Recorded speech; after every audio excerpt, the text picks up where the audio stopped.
জয় শিব শম্ভু। আজ আমরা জানতে চলেছি মহাদেবের কৃপা কোন রাশির ওপর থাকে।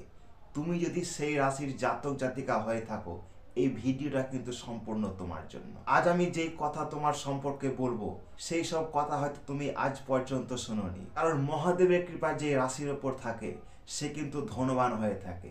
তার জীবনে কোনো বাধাই থাকে না, বা যে কোনো কাজে কর্মে সে সফল হতে পারে। আমার এই চ্যানেলে যদি নতুন হয়ে থাকো, চ্যানেলটাকে সাবস্ক্রাইব করে নাও, ভিডিওটি পুরো দেখার চেষ্টা করো, তবেই হয়তো তুমি তোমার নিজের সম্পর্কে জানতে পারবে। তো এখন কথা হচ্ছে মহাদেবের কৃপা কোন রাশির ওপর থাকে। দেখো, মহাদেবের কৃপা যে রাশির ওপর থাকে সেটা হচ্ছে বৃশ্চিক রাশি।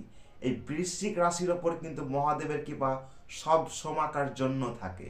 এই বৃশ্চিক রাশির জাতক জাতিকা যারা হয়ে থাকে, তারা কিন্তু প্রপারলি মহাদেবের ভক্ত হয়ে থাকে। খেয়াল করলে দেখা যাবে সে মহাদেব ছাড়া আর কিছু বোঝেই না বা জানেই না। যারা বৃশ্চিক রাশির জাতক জাতিকা আছো, তারা মহাদেবের পুজো যদি নাও করে থাকে, তারা জীবনে একটু কষ্ট ভোগ করে, তাদের জীবনে কোনো সফল হয় না বা সফল হতে পারে না। তুমি যদি বৃশ্চিক রাশির জাতক জাতিকা হয়ে থাকো, তুমি যদি মহাদেবের পুজো করে থাকো, তবে কিন্তু তোমার রাস্তা সব সময়কার জন্য খোলা থাকে। এই মহাদেব কিন্তু হচ্ছে দেবের দেব মহাদেব, সবার থেকে উঁচু বা সবার থেকে বড় স্থান দেবের দেব মহাদেব। বৃশ্চিক রাশির জাতক জাতিকাদের স্বভাব চরিত্র কেমন হয়ে থাকে? এরা কিন্তু মানুষকে কষ্ট খুব চট করে দিয়ে ফেলে, কিন্তু নিজেকে নিজে তারা পরে এতটাই পস্তায় যে মনে হয় জীবনে একটা বড় ভুল করে ফেলেছে। তো এটাই হচ্ছে বৃশ্চিক রাশির একটা স্বভাব। মহাদেবের কৃপা যে শুধু বৃশ্চিক রাশির উপর থাকে এমনটা কিন্তু না।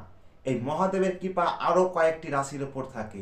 মিথুন রাশি, তুলা রাশি, কন্যা রাশি, এদের উপরেও কিন্তু মহাদেবের কৃপা থাকে। কিন্তু সব থেকে বেশি যেটা মহাদেবের কৃপা থাকে সেটা হচ্ছে বৃশ্চিক রাশি। এই বৃশ্চিক রাশির জাতক জাতিকারা যদি মহাদেবের পুজো অর্চনা বা সোমবার নিরামিষ একটু মানবিজ করে চলতে পারে, তবে কিন্তু তাদের ভাগ্য তুঙ্গে। এরা ধন অর্থের কোনো অভাব বুঝতে পারে না। এদের জন্ম থেকে মৃত্যু অবধি একটা আলিশান বা একটা রাজকীয় ভাব থাকে, যদি বাবা মহাদেবের পুজো করে বা আরাধনা করে। দেখো, যেইটুকুটা জানাবার আমি কিন্তু শর্টকাটে জানিয়ে দিয়েছি। এর পরের বাকিটা কিন্তু তোমার হাতে। আর যদি তোমার মনে কোনো প্রশ্ন থাকে, তুমি কমেন্ট বক্সে লিখে যেও।